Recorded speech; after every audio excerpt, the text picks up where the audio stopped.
নমস্কার সবাইকে। কৃষ্ণকথা চ্যানেলে আপনাদের সবাইকে স্বাগত জানাচ্ছি।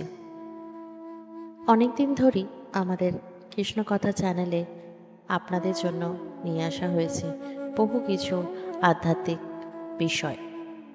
আগের ভিডিওটা যেরকম জগন্নাথের দেবের চোখ এত বড় কেন, আপনারা আমার চ্যানেলকে যারা সাপোর্ট করেছেন, যারা সাবস্ক্রাইব করেছেন, তাদের অসংখ্য ধন্যবাদ জানাই। এবং যারা এখনও পর্যন্ত আমার চ্যানেলটি সাবস্ক্রাইব করেননি, তারা কিন্তু প্লিজ আমার চ্যানেল সাবস্ক্রাইব করে দেবেন। আজকের বিষয়টা যেরকম আমরা আলোচনা করতে চলেছি যে উল্টো রথ কেন। সোজা রথ তো হয় সবাই জানে, কিন্তু উল্টো রথ কেন, বা সোজা রথ আর উল্টো রথই বা কেন নাম। রথযাত্রা আমরা শুনেছি, কিন্তু উল্টো রথের আসল রহস্য কী? চলুন তাহলে আজকে সেই বিষয়টা নিয়েও জানা যাক।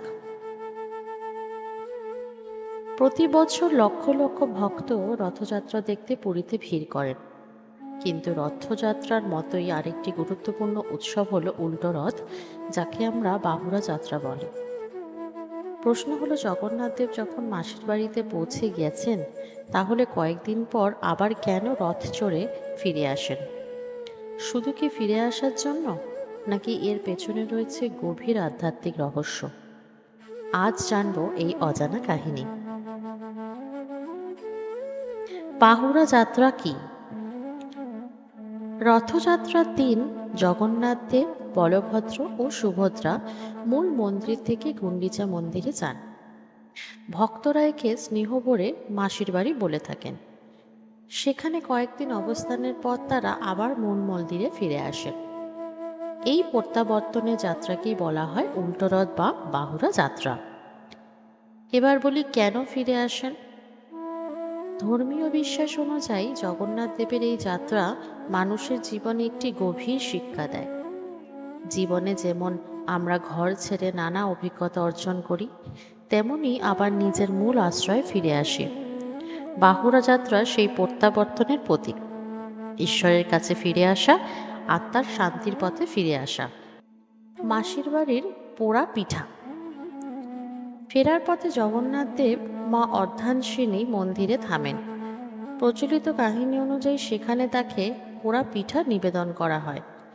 এই প্রথা আজও বাহুড়া যাত্রার একটি জনপ্রিয় অংশ।